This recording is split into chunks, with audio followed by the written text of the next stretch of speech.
Patricia, salamat po. one more to go. Isa na lang. At sa inyo na ito. Hilaw na ano, Patricia? Hilaw na pusa.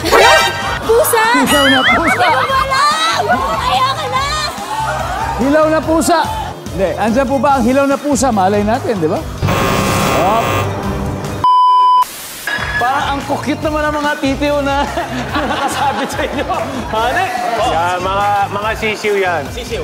Ito, Asan eh? nandito. Wait, Benji, ba't di mo nilagay? Ba't di ayaw mo dito? Dapat kasi sa, wala eh, common eh. Buhok. Oo, sa masisira, mahal to eh. Dapat sa buhok. Wala kang buhok. Walang buhok. Oo, iba na natin yung usap. Wala na. Dalawa pa. Kapag ikaw ay naliligaw sa gubat, anong gagawin mo? Babalikan ko kung saan ako nagsimula. Eh, naligaw ka nga! Babalik Huwag ka ako magulo. sa Yung kapri nagsimula. nga nagpapausok sa gubat, nahanap ba? Babalikan! Yun!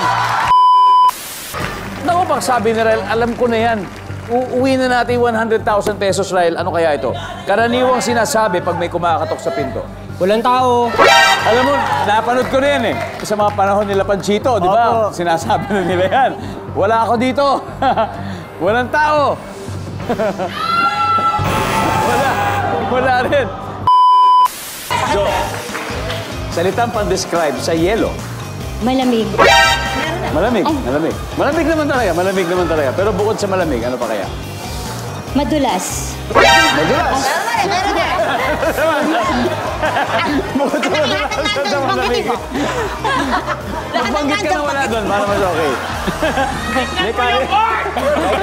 Kahit suggestion lang kayo. Nalulusaw.